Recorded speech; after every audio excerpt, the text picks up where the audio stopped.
전도서 3장 12절입니다. 이제 나는 깨닫는다.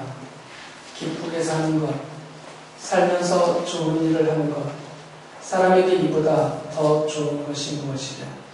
사람이 먹을 수 있고 마실 수 있고 하는 일에 만족을 누릴 수 있다면 이것이야말로 하나님이 주신 은총이다.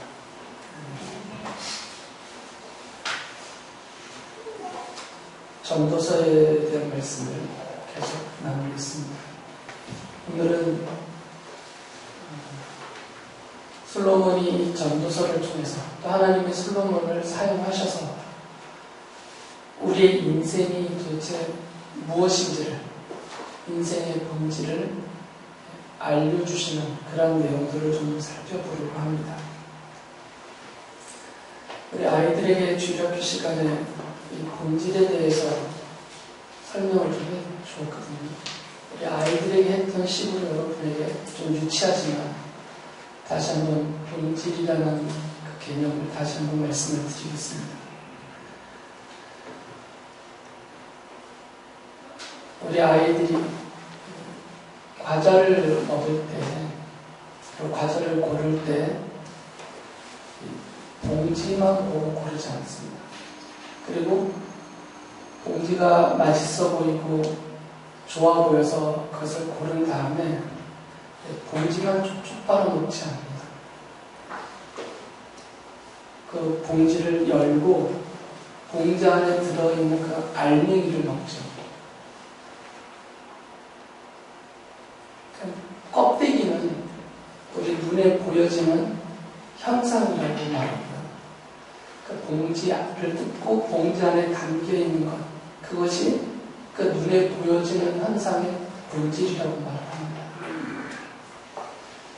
그래서 잠언과 전도서에서는 어리석은 사람은 껍데기, 이 봉지만 보고 살고 또 그 보여지는 껍데기 봉지만 보고 판단하고 선택한다라고 말을 해요. 그러나 지혜로운 사람은 봉지가 아무리 화려해도 그 안에 들어있는 것이 무엇인지가 중요하기 때문에 그 안에 들어있는 것을 찾죠. 저 속에 무엇이 있을까? 그리고 저 속에 있는 것은 옳은 것인가? 그릇된 것인가? 유익한 것인가? 해로운 것인가? 꼭 필요한 것인가? 불필요한 것인가? 이런 것들을 탐구를 합니다. 그래서 지혜로운 사람은 그 본질을 보려고 애를 쓰고 또 본질의 가치에 집중한다는 것입니다. 어리석은 사람은 그 보여지는 현상, 눈에 보여지는, 겉에 보여지는 것들, 그것에 집중을 하면서 그것을 추구하면서 살죠.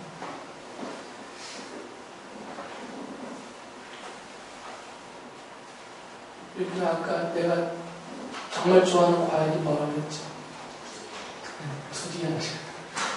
저는 중국에 와서 처음 알았어요. 두리안이라는 과일을. 한국에서 몰랐어요. 두리안이라는 과일 자체를. 두리안이 정말 맛있어요. 제가 제일 맛있게 먹는 방법은 그 알맹이를 냉동실에 넣어놨다가 그걸 꺼내서 살살살 녹여가면서 아이스크림 먹듯 먹는 거. 저만 침이 도는 건 아니겠죠. 두리안 정말 맛있어요. 근데 처음 두리안을 봤을 때 이게 뭐야 했어요. 첫 번째는 냄새가 완전히 똥냄새가 나기 때문에 그러니까 냄새 때문에 제가 근접을 못했어요. 근데 막상 먹고 나니까 정말 맛있었어요. 먹고 나니까 물론 그게 너무 비싸서 제가 먹기가 좀 힘들어서 잘 못 먹지만 여유만 되면 두리안 이렇게 사 먹고 싶은 마음들이 있어요. 맛있어요 정말. 근데 이 두리안은 겉으로만 보면 정말 먹기 힘들어요. 일단 그 외형이 아주 딱딱하고 뾰족뾰족하게 되어 있기 때문에 이거는 갈라 뜯기도 어려워요. 외형도 정말 무시무시하게 생겼고 그리고 풍기는 냄새가 정말 딱 표현이 맞아요. 똥냄새가 나잖아요. 그래서 이걸 현상이잖아요. 겉으로 보여주고 맡을 수 있는, 감각할 수 있는 현상. 이것만 보면 정말 형편없는 거죠. 근데 그걸 힘겹게 다 뜯고 그 안에 있는 것을 꺼내서 먹으면 정말 맛있어요. 그게 두리안의 본질이겠죠. 속 알맹이. 물론 체질적으로 안 하는 분은 어쩔 수 없겠지만, 그러니까 겉모습만 보고 겉으로 풍기는 것만 맡아서 판단하면 그 좋은 맛을, 그 귀한 것을 놓칠 수도 있다는 거죠. 우리 인생도 그렇다는 거죠. 잠언과 전도서를 기록한 솔로몬은 우리 인생이 이 본질을 알지 못하면 어리석게 산다라고 말하는 거죠. 인생이라는 것은 아주 간단한 말이잖아요. 사람이 태어나서 죽을 때까지 사는 전 과정을 인생 이렇게 부릅니다. 그러니까 태어나서 죽을 때까지의 이 삶, 그 삶의 과정, 이것을 인생이라고 부르죠. 그래서 지혜로운 사람은 인생의 본질을 안다. 인생의 본질을 알아서 그 본질적인 것을 기초로 해서 또 그것을 추구하는 이런 삶을 사는데, 반대로 어리석은 사람들은 인생의 본질을 제대로 알지 못하기 때문에 현상을 쫓아가면서 산다는 거죠. 눈에 보여지는 드러난 것들, 그 겉모습 이런 것들만 쫓아서 산다라고 말하죠. 그래서 솔로몬이 이 전도서에서 인생의 본질을 두 가지 방면으로 설명을 해줍니다. 두 가지 방면. 첫 번째는 인간의 생활, 인간의 삶, 이 인생은 한계가 있다는 거죠. 한계가 있다. 이게 인생의 본질이라는 것이죠. 우리 사람이 아무리 애를 써도 모든 것을 쏟아부어도 극복할 수 없는, 넘어설 수 없는 이 한계가 있다는 거죠. 그래서 이 인생의 본질적인 한계를 알 때, 그리고 그것을 기초로 해서 자기의 삶을 영위해 나가는 사람은 지혜롭다고 표현하는 거죠. 솔로몬은 이 인생의 근본적인 한계를 세 가지로 설명합니다. 첫째는 우리의 인생이 우리가 생각하는 것보다는 훨씬 짧다라는 거죠. 길지 않다라는 것입니다. 아무리 길어도 100살 넘기기가 어려워요. 최고령자가 몇 살인지 제가 정확하게는 모르겠지만 아마 110살 넘기가 쉽지 않을 겁니다. 그리고 100살 넘는 분들도 손꼽을 정도로 많지 않을 것입니다.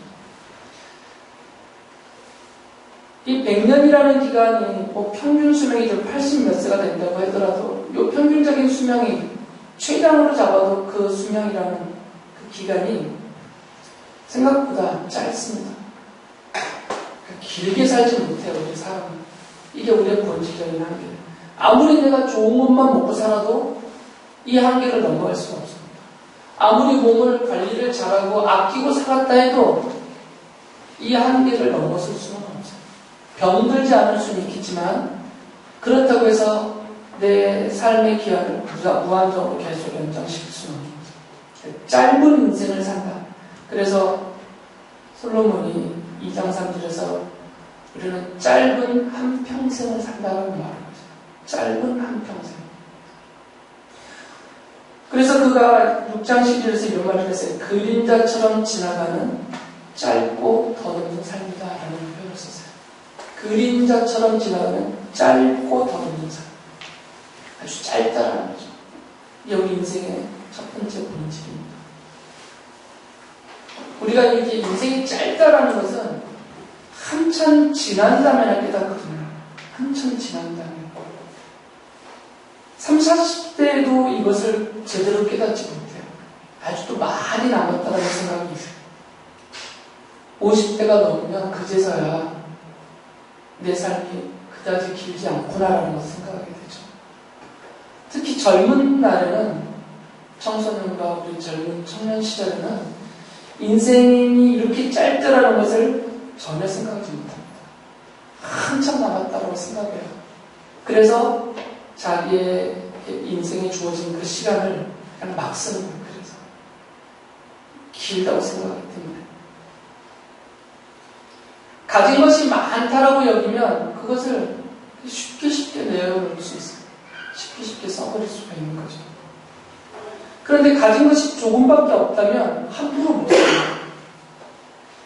내 용돈이 얼마 안 된다고 한다면 아이들이 이 가진 용돈으로 함부로 쓰지 못합니다. 계획하고 아껴서 의미 있게 쓰죠, 그것들을. 그러나 젊은 날에는 이것을 생각 못해요. 거의 대부분의 사람들이 젊은 날에는, 청년의 때에는 내 인생이 짧다라는 것에 대해서 의식하지 못하고 그것을 허비하면서 막 쓰죠. 그래서 우리 아이들이 이 전도서를 읽어야 돼요. 그리고 깨달아야 돼요. 내 인생이 길지 않다는 것을. 윤자 깨달아줘? 너의 인생이 그렇게 길지 않다는 것을. 너무 심한 말이야? 생각보다 짧다. 길지가 않아요. 이런 솔로몬의 이런 말은 시편의 시인들도 똑같이 고백을 하고 있어요. 시편 89편 47절에 보면 이렇게 말합니다.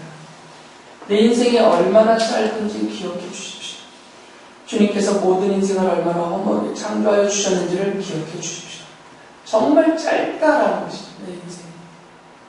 그래서 시편에 보면 모세의 시인데 시편 90편 10절에서 모세가 이렇게 말했어요.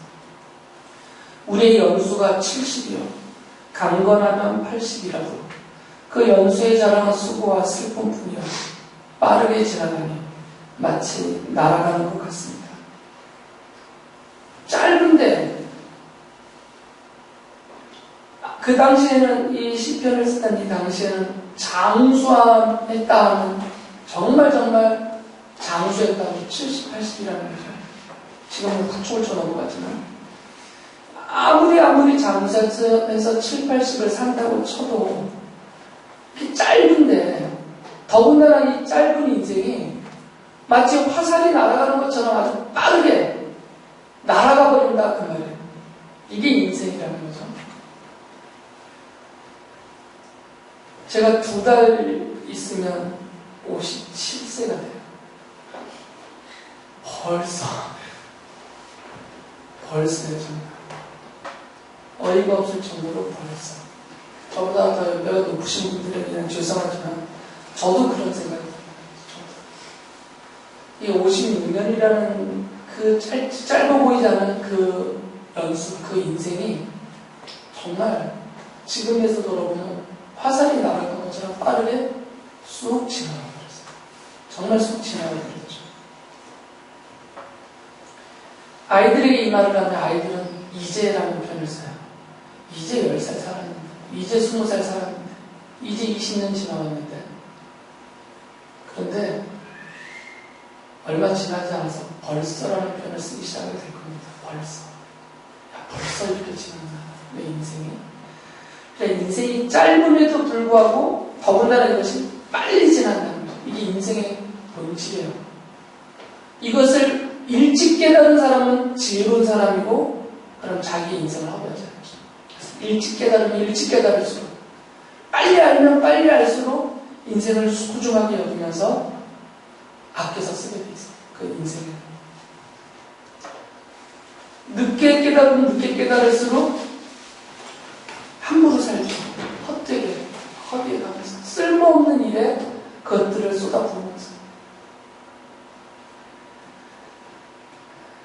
제가 좀만 더 일찍 예수님을 믿고 이 전도서의 말씀을 깨달았다면 청년의 시절을 그렇게 안 살았을 거예요. 하루 종일 PC방에서 안 살았을 거예요. 2박 3일을 PC방에서 먹고 자고 살지 않았어요. 그때 몰랐어요. 아직 시간이 많은 줄 알았어요. 제가 20살 때 예수님 믿고 20살 여름에 예수님 믿고 21살 돼서야 정신을 차렸어요. 그리고 그제서야 인생을 고민하기 시작했고요. 그제서야 깨닫고 나니까 지난 20년이 너무 아까웠죠. 좀 더 잘 살 수 있었을 텐데, 성실하게. 근데 이게 저만의 경우는 아닌 것 같아요. 대다수의 사람들이 훨씬 늦게 깨닫는다는 거죠. 인생의 짧음과 그 빠름을. 그래서 이 솔로몬은 이걸 가르치는 거죠. 우리 인생이 길지가 않다. 짧다. 그리고 너무나 빨리 지난다. 그러니까 이런 인생의 본질을 알아서 헛되게 살지 말라 이거죠. 두 번째로 인생의 이런 근본적인 한계, 인생이 짧고 빠르게 지나간다는 이런 근본적인 한계예요. 이 본질적인 한계. 이것이 첫 번째고, 두 번째로 그가 이 근본적인 본질적인 한계를 두 번째로 뭐라고 말하냐면, 그렇게 길지도 않고 짧은 인생이 또 빨리 지나가는데도 불구하고 고작 산다라는 그 짧은 인생, 빠르게 지나가는 그 인생조차도 수고로 덮여있다는 거예요. 수고로. 수고라는 것은 힘들여 애써서 일한다라는 게 수고예요. 아주 힘을 썼다. 애쓰고 힘들여 그것을 했다 할 때 수고라는 표현을 써요. 애들이 하루 종일 핸드폰 갖고 놀았는데 그 꼴을 본 엄마가 아유 우리 딸 수고해서 이렇게 말하지 않죠. 그러나 남편이 하루 종일 새벽부터 나가서 열심히 일하고 집으로 돌아올 때 아내가 남편을 반기면서 정말 사랑이 넘치는 듯 껴안아주면서까지 하면서 여보 수고했어 이런 표현을 쓰죠. 근데 나와서 실컷 노름하고 들어온 남편을 누가 수고했다고 했어요. 집 나가라 그러지. 애들이 학교에 가서 이 척박한 환경에서 정말 열심히 학교에서 공부하고 집에 들어오는 그 모습을 보면 엄마들이 얼마나 대견해요. 그래서 우리 딸, 우리 아들 수고했어 하면서 투덕투덕 해주잖아요. 맛있는 음식도 주고. 수고라는 것은 설렁설렁 놀면서 하는 게 아니라 우리가 진이 빠진다는 표현을 쓰잖아요. 진이 빠진다는 것은 남은 것이 없는 거죠.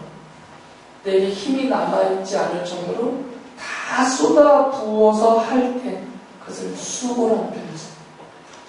솔로몬은 우리 짧고 빠른 우리 인생이 다 수고로 덮여있다는 거예요. 수고로. 그러니까 수고하지 않으면 사람답게 살기 어렵고 수고하지 않으면 보람있게 살기 어렵고 수고하지 않으면 만족하며 살 수 없고 더군다나 수고하지 않으면 지혜롭게 살기 어렵다 이거죠. 그래서 전도서 2장 23절에서 이렇게 말했어요. 평생에 그가 하는 일이 괴로움과 슬픔뿐이고 밤에도 그의 마음이 편히 쉬지 못하니 이 수고 또한 헛됩니다. 정말 수고를 하며 사는 인생이라는 거예요. 수고하며 사는 인생. 더군다나 더 안타까워하는 것은 솔로몬은 그렇게 수고함에도 불구하고 보람이 없다 이거죠. 보람을 얻을 수가 없다는 거죠. 그래서 1장 3절에서 이렇게 말했어요. 사람이 세상에서 아무리 수고한들 무슨 보람이 있는가라는 거죠. 왜 이렇게 수고하며 사는 인생에도 불구하고 보람을 못 느끼는 허무함에 빠지고 헛됨에 빠지는가? 그 이유는 괴로움 때문이에요. 수고를 함에도 불구하고 괴로움이 사라지지 않아요. 그래서 2장 17절에 이렇게 말하죠. 그러니 산다는 것이 다 더럽는 것이다. 인생살이에 얽힌 일들이 나에게는 괴로움일 뿐이다. 모든 것이 바람을 잡으려는 것처럼 헛될 뿐이다. 수고함에도 불구하고 괴로움이 사라지지 않고 정말 보람과 만족과의 행복으로 채워져야 되는데도 불구하고 그 수고한 만큼 이런 게 안 채워진다는 거죠. 수고를 함에도 불구하고 채워지는 것은 괴로움이라는 거죠. 그래서 우리 인생에서 이 괴로움이 사라지지 않는 그런 한계에 있다는 거죠. 이거 넘어설 수 없는 한계이죠. 그래서 1장 8절에 이런 말을 했어요. 만물이 다 지쳐있음을 사람이 말보다 나타낼 수가 없다. 사람뿐만 아니라 이 세상에 있는 모든 만물이 그래서 지쳐있다는 거죠. 짧고 빨리 지나가는 인생에 수고하며 삶에도 불구하고 행복보다는 괴로움이 훨씬 크니까 지친다는 거예요. 그래서 우리 인생이 정말 지쳐있어요. 여러분의 표정이 얼마나 지쳐있어요.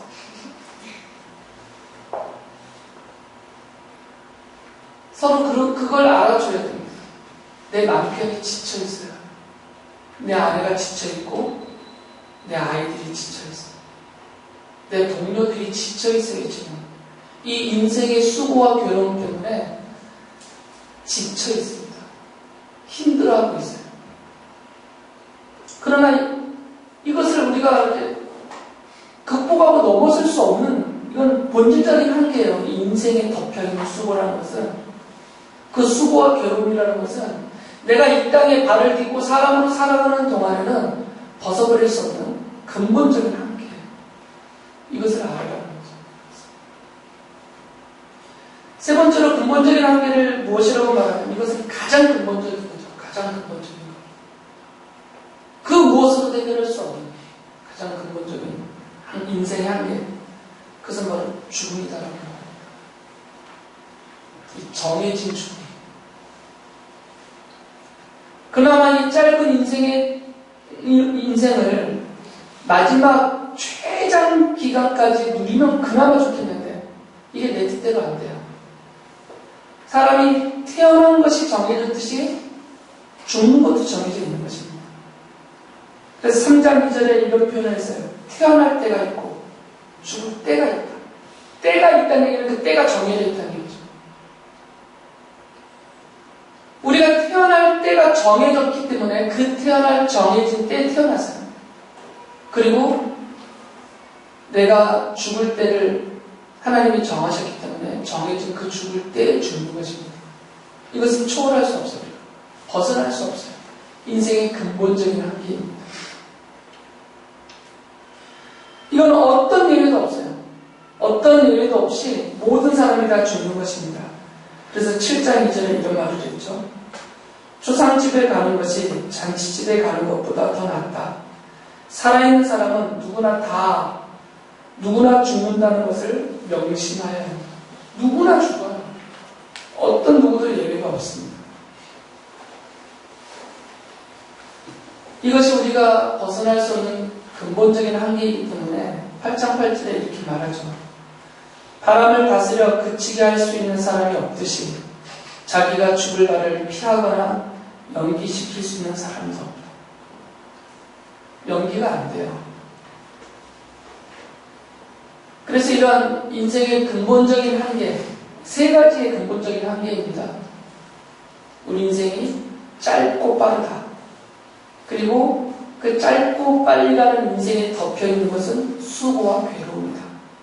그리고 우리 모든 인간은 다 죽는다. 이 한계 안에 갇혀있다는 거예요. 인생. 그래서 솔로몬이 이렇게 말합니다. 이런 인생의 근본적인 본질적인 한계만을 놓고 보면 이렇게 말하는 것입니다. 1장 2절부터 몇 번 반복해서 하는 말인데 헛되고 헛되다. 헛되고 헛되다. 모든 것이 헛되다라고 말합니다. 인생의 근본적인 한계를 놓고 보니까 다 헛된 거죠. 이걸 넘어설 수가 없으니까. 내가 아무리 수고해도 헛된 거예요. 이걸 넘어설 수가 없으니까. 공부를 해도 헛되죠. 이걸 넘어가지를 못하니까 내가 공부가. 내가 벌어놓은 돈이 이 근본적인 한계를 넘어서지 못하니까 이것 가지고는. 그러니까 이 근본적인 한계를 놓고 보면 다 헛되다는 거죠. 이걸 극복하게 못해주니까. 쓸모없다라는 게 아닙니다. 지혜가 쓸모없고, 재물이 쓸모없고, 건강이 쓸모없고, 사랑이 쓸모없고, 이게 아니라, 우리 인생 자체가 쓸모없다는 것이 아니라, 그것이 아무리 소중하고, 아무리 좋고, 아무리 능력이 있다 하더라도, 인생의 근본적인 이 한계에 부딪혀보면, 이게 다 헛되다. 이걸 해결을 못해주니까. 근본적인 해결을 못한다는 점에서 헛되다는 겁니다. 이걸 오해하시면 안 돼요. 솔로몬이 인생의 모든 것들이 헛되다라고 말할 때 그 헛됨은 이 근본적인 한계를 해결해주지 못하기 때문에 그 점에 있어서 헛되다고 말하는 것이지 이 자체가 무가치다고 말하는 것이 아니에요. 그러니까 막 살아야 되겠다라든지 이런 인생 살면 뭐 하겠느냐 이렇게 말하면 어리석은 것이다. 그 얘기를 한 게 아니니까. 이게 솔로몬이 말하고 있는 전도서에서 말하는 인생의 본질 첫 번째입니다. 한계가 있다. 한계. 사람이 극복할 수 있는 한계. 그리고 한계를 세 가지로 말하는 것이고. 인생의 두 번째 본질은 뭐냐면 우리 인간은 창조되었다라는 거죠. 이게 두 번째 본질이에요. 첫 번째는 우리 인생에는 근본적인 한계가 있다는 것이고 두 번째는 우리 인간은 창조되어졌다는 거죠. 우리 인생의 두 번째 본질입니다.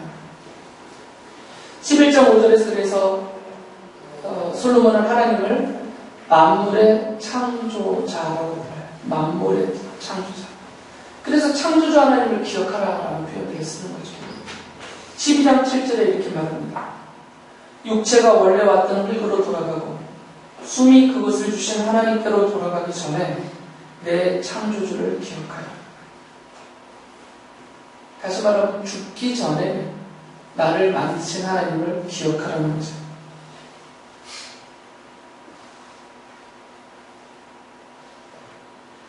내가 하나님의 창조함에 의해서 이 땅에 존재하고 살고 있다라는 자체를 깨닫는 사람이 지혜로운 사람이라는 거죠. 깨닫는 사람이.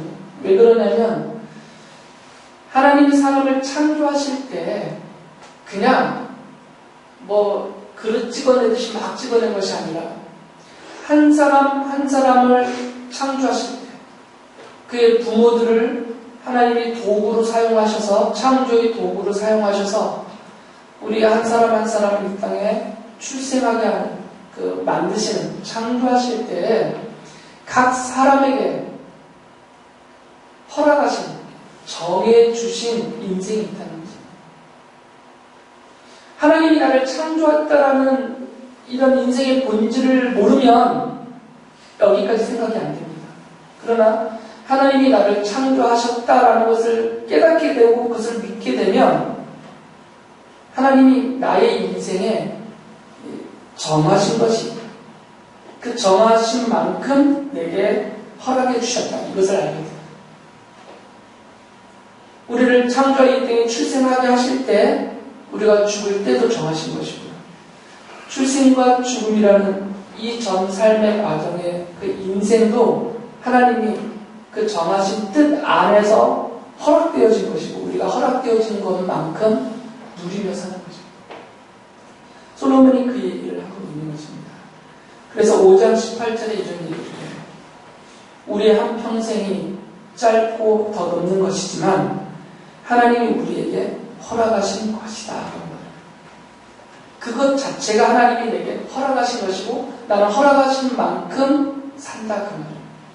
그리고 허락하신 만큼 내 인생을 누린다라는 표현이에요. 그렇기 때문에 인생이라는 자체가 하나님이 주신 것입니다. 이게 인생의 본질입니다.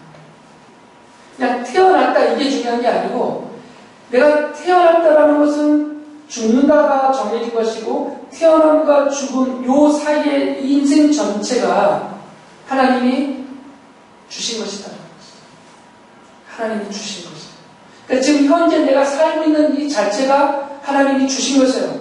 어떻게 살고 있냐는 그 다음 문제이고 현재 내가 살고 있고 앞으로도 살아가고 있고 정해주신 그만큼 허락하신 그만큼 내가 살아가고 있다는 이 자체가 하나님이 주신 것이고 그게 내 인생의 본질이라는 거죠.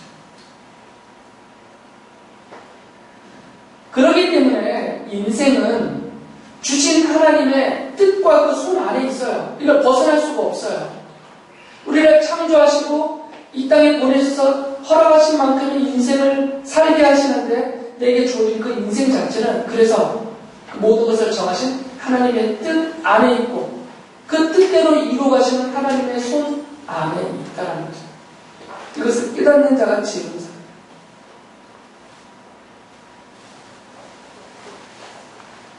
7장 14절에 보면 이렇게 말씀하셨어요. 하나님은 좋은 때도 있게 하시고 나쁜 때도 있게 하신다. 그러기에 사람은 제 앞길을 알지 못한다. 우리 인생의 희노애락 이 모든 것들이 우연히 벌어지거나 아니면 인과응보에 의해서 결과로 내게 다가오거나 보통 이렇게 여기지만 사실은 그렇지 않다는 거죠. 높이 올라가 보면 하나님의 뜻 안에서 그것이 우리에게 주어집니다. 우리가 헤아리기는 어렵죠. 이유를 모를 수도 있어요. 왜 그러신지, 어떤 뜻을 갖고 그렇게 우리에게 이런 일들을 주시는지 우리가 알기가 어려울 수도 있어요. 그것은 하나님의 문제가 아니라 나의 문제죠. 우리의 한계이니까.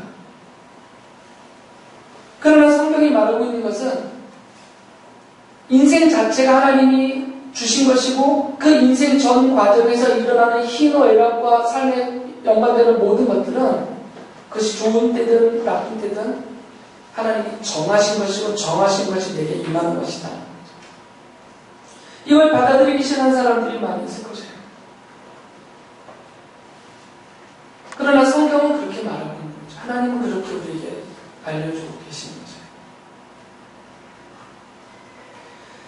그러니까 하나님의 뜻이라는 것은, 하나님이 그 손으로 행하신다라는 것은 우연히는 없어요. 우연히. 그리고 즉흥성은 없어요. 원래 생각 안 하셨다가 갑자기 이거 이렇게 되겠구나 이런 즉흥성은 없어요. 그리고 하나님의 뜻과 손 바깥에서 돌발적으로 우연히 발생되는 것이 내 인생에 들어올 수 없어요. 그러면 하나님이 아니시고 창조 자체가 말이 안 되는 거죠.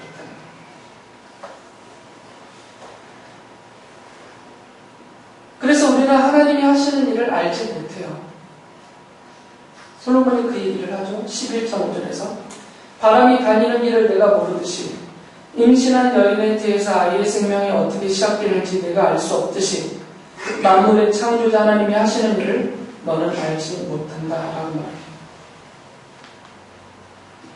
그렇기 때문에 솔로몬이 하는 말이 있어요.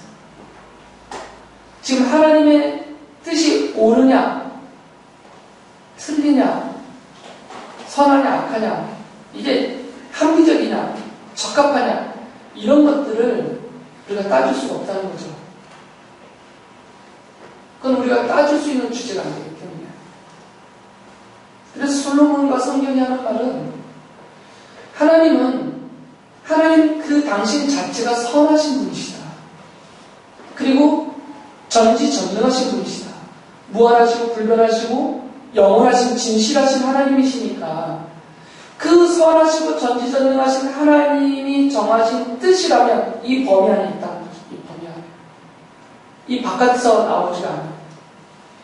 그래서 하나님이 우리를 창조하실 때 우리 인생의 그 뜻으로 우리 인생의 모든 것을 정하실 때 나를 창조하시고 정하신 그 나의 인생의 모든 것은 어디에 들어가 있냐면 하나님의 선하심과 전지전능하심과 무한불변 영원 진실하신 그 안에 들어가 있다는 거죠. 그러니까 이것은 의심할 필요가 없는 거죠. 그러니까 의심할 필요가 없습니다. 사람이라면 의심해야 되죠. 그래서 남편도 의심이 되고 아내도 의심이 되는 거예요. 사람이기 때문에. 왜 그러냐? 우리 사람은 선하지 않기 때문에 얼마든지 악한 뜻을 정할 수 있어요. 우리는 전지전능하지 못하기 때문에 잘 몰라서 오해하고 그래서 잘못되게 생각할 수도 있어요. 그러니까 사람은 그 뜻이 의심 가능한 의심의 대상이에요. 서로에게. 그건 당연한 거예요. 누가 나를 의심한다고 해서 그 사람을 욕할 수가 없어요. 나라는 존재 자체가 의심할 수밖에 없는 그런 존재이기 때문에. 그러니까 누가 나 의심한다고 너무 기분 나빠하실 필요 없어요. 나는 신이 아니고 사람이니까 그건 당연한 거죠. 그럴 때는 그 의심을 풀어주면 돼요. 적극적으로. 근데 의심한다고 막 싸움하고 그러면 이건 그거야말로 어리석은 것 아니에요. 내가 사람이니까 그도 사람이니까 당연히 사람 사이에 의심이 생길 수밖에 없어요. 근데 남편들 기분 나빠하면 안 돼요. 아내가 의심한다고 해서. 어쩔 수 없는 거예요. 이거는 사람과 사람이니까. 그럴 때는 그 의심을 풀어주면 돼요. 적극적으로. 화내지 말고. 저도 제 아내가 의심하면 기분부터 나쁘기 때문에 화가 나긴 하지만 꼭 참고 내 인생의 한계와 본질을 알고 노래를 해야 돼요. 풀어줘요. 그럼 풀리니 그거는. 하지만 하나님은 의심의 대상 자체가 안 돼요. 하나님이라는 본질 자체가 선하면 선함에서 무슨 악한 계획이 나오겠어요. 전지전능하신 안에서 정하신 뜻이니까 몰라서 잘못 정하신 일은 없는 것이에요. 그러니까 하나님이 정하신 뜻은 그리고 뜻대로 내게 허락되어진 인생 자체에 대해서는 의심할 필요가 없는 거죠. 그 부분은 그러니까 신뢰해야 돼요. 신뢰. 의심의 반대는 신뢰잖아요. 그러니까 하나님의 뜻은 신뢰하면 됩니다. 선하신 하나님이 정하신 뜻은 선하다. 전지전능하신 하나님이 정하신 뜻은 반드시 옳다. 정의롭다. 이렇게 신뢰하고 넘어가면 돼요. 잘 이해가 안 돼도. 왜 그러냐면 유형이 말하잖아요. 만물의 창조자 하나님이 하시는 일은 너가 알지 못한다. 알지 못하니까 의심에 빠져 소용없는 거죠. 그래서 이런 의심 이런 거 버리고 하나님을 신뢰하면서 하나님이 내 인생에 허락하신 것이 있다라고 여기면서 이렇게 살라고 하죠. 2장 24절 25절을 보면 사람에게는 먹는 것과 마시는 것, 자기가 하는 수고에서 스스로 보람을 느끼는 것, 이보다 더 좋은 것은 없다. 알고 보니 이것도 하나님이 주시는 것, 그분께서 주시지 않고서야 누가 먹을 수 있으며 누가 즐길 수 있겠는가 라고 솔로몬이 말해요. 솔로몬이 보니까 우리 사람에게서 행복이라는 것은 뭐냐면 먹고 마시는 것, 의식주가 해결이 되는 거예요. 그렇게 표현합니다. 의식주가 해결이 되고 그리고 내가 수고해야 하는 그 일에서 보람을 느낄 때 내가 정말 헛짓을 했구나 이게 아니라 내가 정말 수고한 보람이 있다. 보람을 느낄 때 이게 사람에게 가장 좋은 것이냐. 그때 행복하다는 거죠. 밥을 굶지 않으면 행복해요. 따뜻하게 잘 수 있으면 행복해요. 그리고 내가 정말 수고하는 그 일에서 보람과 만족을 느끼면 사람은 행복해요. 그런데 그것도 다 하나님이 우리에게 주신 것이다. 이것을 알고 그 행복함을 누리라 그 말이에요. 이 모든 것이 하나님이 주신 것이기 때문에 그는 이것을 하나님의 은총이다 라는 표현을 써요. 3장 13절에서 이렇게 말합니다. 사람이 먹을 수 있고 마실 수 있고 하는 일에 만족을 누릴 수 있다면 이것이야말로 하나님이 주신 은총이다. 하나님이 주신 것이에요. 분명히 이 솔로몬이 말했어요. 2장 24절 25절에서 그분께서 주시지 않고서야 누가 먹을 수 있으면 누가 즐길 수 있겠는가. 주시는 은총이다라는 거죠. 그리고 3장 22절에 이렇게 말했습니다. 그리하여 나는 사람에게는 자기가 하는 일에서 보람을 느끼는 것보다 더 좋은 것은 없다는 것을 알았다. 그것은 곧 그가 받은 몫이기 때문입니다. 보람찬, 뭐 군가는 아니지만 보람찬 하루, 이게 만족한 거고 그게 행복한 거고 내가 오늘 정말 보람있게 살았다. 내가 내 이 아이들에게 밥 해준 보람이 있다. 얘네들을 위해서 내가 이렇게 먹을 거 덜 먹으면 내 옷 살 것 안 사면서 아끼면서 힘쓴 보람이 있다. 여기서 행복이 나오는 거죠. 내가 공부한 보람이 있다. 내가 일한 보람이 있다. 내가 애쓴 보람이 있다. 이렇게 보람이 느껴질 때 사람은 거기서 오는 만족감이 행복을 줘요. 그게 하나님으로부터 받은 몫이라는 거죠. 내가 누리는 거예요. 그런데 이런 만족감과 이런 보람은 인생의 이런 본질을 알 때 얻을 수 있는 거예요. 본질을 알 때. 근본적인 한계를 알고 하나님이 나의 창조주라는 것을 알고 내가 피조물이라는 것을 알고 나의 인생이 하나님이 정하신 뜻과 손 안에 있다는 것을 알고 믿고 고백할 때 이런 것으로부터 보람을 얻을 수 있어요. 전도서에 보면 솔로몬이 그런 말을 하거든요. 사람은 보아도 만족함이 없다. 먹어도 만족할 줄 모른다. 왜 보면서도 만족하지 못하고 먹으면서도 만족하지도 못하고 왜 수고하면서도 만족하지 못하냐면 솔로몬이 한 말이 있어요. 탐욕 때문이다. 욕심 때문이다. 욕심. 이 욕심 때문에 만족함을 못 누린다는 거죠. 보람을 느끼지 못한다는 거죠. 이 욕심은 뭐냐면 이 한계를 무시하는 거죠. 인생의 근본적인 한계를 인식하지 못하고 이것을 무시할 때 욕심이 생겨요. 그래서 욕심은 끝없이 우주까지 뻗쳐나갑니다. 그러나 인생의 본질적인 근본적인 한계를 알면 그리고 이거 내가 하나님의 창조를 받은 피조물이라는 인생의 본질을 알면 욕심을 버리게 돼 있어요. 탐욕을 그치게 돼 있습니다. 의욕과 욕심은 다른 것이에요. 강한 의지, 의욕 이거와 욕심은 다른 겁니다. 욕심을 버리게 되면 자족한다고 하잖아요. 스스로 만족한 거예요. 내가 이만큼 허락하셨구나라는 것을 알면 그만큼의 만족감을 얻어요. 근데 하나님이 내가 살다 보니까 좀 더 주시네? 그러면 이것도 하나님이 주신 거구나. 그만큼 해서 만족함을 누려요. 내가 열심히 수고하였어요. 내가 수고하는 것도 내가 수고할 수 있는 일터도 또 그 수고의 대가로 거둔 것도 하나님이 허락하신 것이구나라고 여겨지면 그만큼 해서 만족하고 감사하게 된다는 거죠. 그런데 이걸 모르면 늘 불만족이에요. 늘 보람을 못 느껴요. 내가 수고했는데 요것밖에?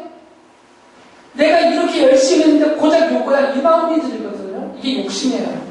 그러니까 만족함이 없는 거죠. 보람이 없는 거죠.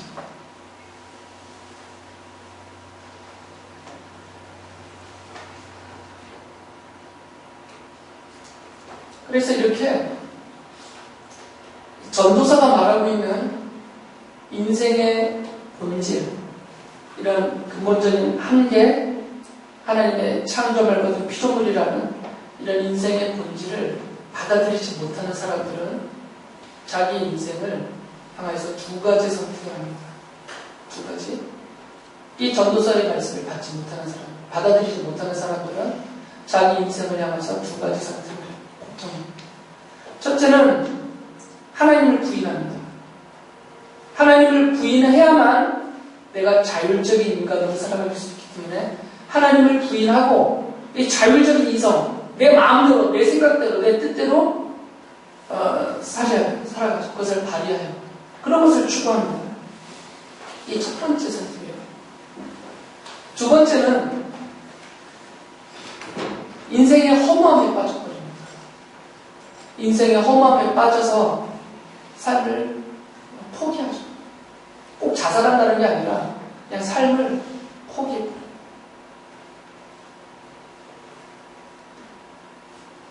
첫 번째 경우에는 하나님을 부인하고 자율적인 이성을 발휘하면서 자기 인생을 추구하는 이런 경우의 사람들의 대표적인 예가 성경에 나와요. 바로 바벨탑을 쌓았던 사람들. 바벨탑을 쌓았던 사람들처럼 그렇게 스스로의 자기 인생의 모든 것을 계획하고 또 실천하고 그것에 대해서 책임지고 또 그로 인한 결과물들을 스스로 소유하려고 하고 이렇게 살아갑니다. 그러나 후자 인생의 허무함에 빠져버리는 사람들은 극단적으로 가죠. 아주 쾌락주의적인 삶을 살거나 허무주의적인 삶에 빠집니다. 성경은, 솔로몬은 이런 사람들을 어리석은 사람이라고 표현합니다. 어리석은 사람. 그 8장 17절에 이런 말씀을 했죠. 다시 한번 읽어주면 하나님이 하시는 모든 일을 두고서 나는 깨달은 바가 있다. 그것은 아무도 이 세상에서 이루어지는 일을 이해할 수는 없다는 것이다. 그 뜻을 찾아보려고 아무리 애를 써도 사람은 그 뜻을 찾지 못한다. 혹 지혜 있는 사람이 안다고 주장할지 모르지만 그 사람도 정말 그 뜻을 알 수 없는 것이다. 알 수 없어요. 알 수 없기 때문에 마치 다 아는 것이 그냥 스스로 자기의 인생을 스스로 계획하고 책임지고 소유하고 이렇게 살아갈 수가 없다는 거죠. 그건 어리석은 거죠. 알 수 없는데 다 아는 것이 그냥 살아가기 때문에 그게 어리석다는 것 자체가. 그래서 솔로몬이 강조하는 게 있습니다. 그렇다면 하나님이 우리 인생에 바라시는 것은 무엇인가? 우리를 이 땅에 출생하게 하셔서 정해진 기간만큼 살아가게 우리에게 인생을 주셨는데 우리에게 인생을 허락하시면서 왜 우리에게 인생을 허락하셨는가? 우리 인생을 통해서 하나님이 바라시는 것이 무엇인가? 그것을 솔로몬이 분명하게 말해줍니다. 5장 20절에 보면 이건 같이 읽어보세요. 읽으면서 기분 좋아지니까. 시작. 하나님은 이처럼 사람이 행복하게 살기를 바라시니 덧없는 인생살이에 크게 마음이 쓸게 하라. 하나님이 바라시는 것은 뭐라고요? 사람이 행복하게 사는 것.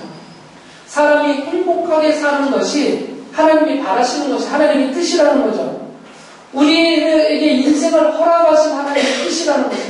그러니까 내가 이 땅에 출생해서 죽는 기간까지 나의 인생이 하나님으로부터 허락되어진 것인데 나에게 그것을 허락하시는 이유, 목적, 하나님의 마음은 뭐냐면 그 인생이 행복하기로 하는 것입니다. 하나님은 우리가 괴롭게 사는 걸 원하지 않습니다. 우리의 행복을 원하세요.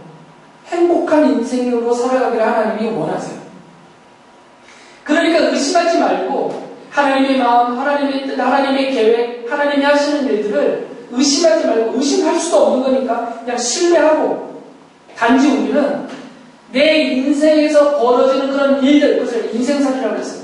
이런 인생살이 너무 그냥 작은 것들에 막 좋았다, 나빴다, 실망했다, 막 기뻐했다, 올라갔다, 떨어졌다 이렇게 왔다 갔다 하지 말고 너무 크게 마음 쓰지 말고 내가 할 수 있는 일을 힘써서 하며 살아가 그렇게 말해요. 그래서 9장 10절에 이렇게 말했습니다. 내가 어떤 일을 하든지 내 힘을 다해서 하라. 지금 내게 허락된 것이 그 일을 내가 할 때에는 다른 거 고민하지 말고 하나님에 대해서 의심하지 말고 신뢰하고 단지 나는 내가 할 수 있는 힘을 다해서 최선을 다해서 그 일을 하면서 살아갔단 말이에요. 그 일을 하나님이 허락해 주신 것이니까. 그래서 11장 6절에 이렇게 말합니다. 아침에 씨를 뿌리고 저녁에도 부지런히 일하라. 어떤 것이 잘 될지, 이것이 잘 될지, 저것이 잘 될지, 아니면 둘 다 잘 될지를 알 수 없기 때문입니다. 우리 사람은 모르잖아요. 자기 앞날을 모르니까. 하나님이 정하신 뜻을 모르니까 단지 우리는 내 앞에 주어진 일을 최선을 다해서 열심히 하라 이것이에요. 이런 숙명론자의 허무주의에 빠지지 말라는 거고 하나님이 다 정하셨다면 뭐 알아서 하시겠지. 뒤짐지고 이건 숙명론이에요. 이 숙명론은 허무주의입니다. 성경은 그렇게 말하지 않아요. 알 수 없기 때문에 오히려 최선을 다하야죠. 알 수 없기 때문에. 열심히 살아야 돼요. 그래서 실제로 인생을 이 짧고 빨리 지나가는 인생을 대충 살면 안 돼요. 유유자적하고 살면 안 돼요. 무슨 도교의 도사들도 아니고 최선을 다해서 살아야 돼요. 그것이 나에게 주어진 허락된 인생이기 때문에 소중하게 여기면서 최선을 다해야 됩니다. 그래서 하나님을 믿고 섬기면서 성도의 기본적인 삶이니까 자신이 원하는 그리고 자신에게 허락된 일을 힘써서 사는 것. 여기에서 인생의 보람, 만족, 행복이 나온다는 거죠. 하지만 전제 조건이 있습니다. 11장 9절에 이런 말씀하셨어요. 젊은이여, 젊을 때 젊은 나를 즐겨라. 내 마음과 눈이 원하는 길을 따르라. 다만 내가 하는 이 모든 일에 하나님의 심판이 있다는 것만을 알아. 하고 싶은 일을 내 앞에 펼쳐진 일을 최선을 다해서 하고 싶은 대로 하되 잊지 말아야 될 것이 있다는 거죠. 내가 하는 그 일에 대해서 하나님의 심판이 있다는 거죠. 만약에 그것이 악한 일이라면 아무리 수고했더라도 심판을 받는다는 거죠. 그러니까 분별하라는 거죠. 하나님의 뜻을 잘 모른다 하더라도 우리는 선, 악은 구별할 수 있어요. 선, 악은. 옳고 그른 건 알 수 있어요. 필요한 것과 필요 없는 것을 알 수 있어요. 그러니까 이것을 잘 구별해서 선한 일에 힘쓰고 필요한 일에 힘을 쓰고 하나님이 보시기에 기뻐하시는 그 일을 하라 그것이에요. 내가 원하는 일을 하되 그 안에서 하라고 말이에요. 12장 14절에 이런 말씀하셨어요. 하나님은 모든 행위를 심판하신다. 선한 것이든 악한 것이든 모든 은밀한 일을 다 심판하신다. 은밀한 것까지 알고 계시기 때문에 우리가 힘을 다해서 살되 선하게 살아라 그 말이에요. 착하게 선하게 주의 말씀을 들어서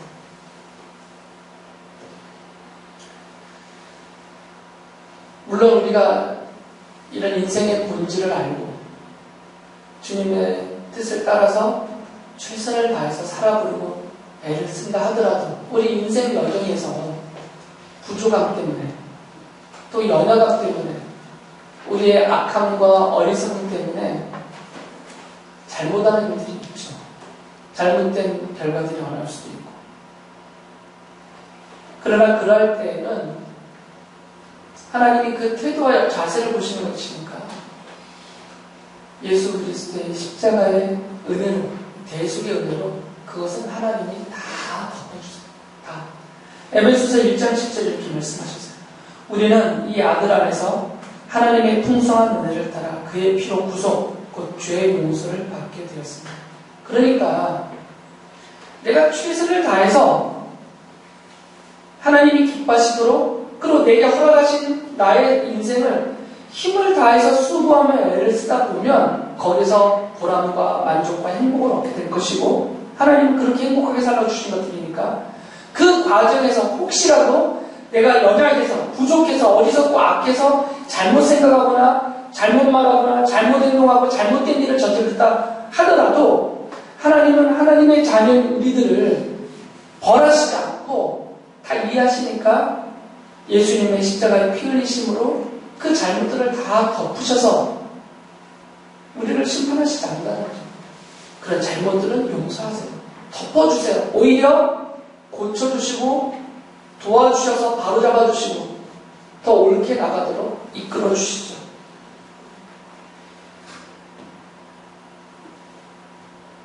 성도들이 행복하게 살기를 바라는 것이 하나님의 뜻입니다.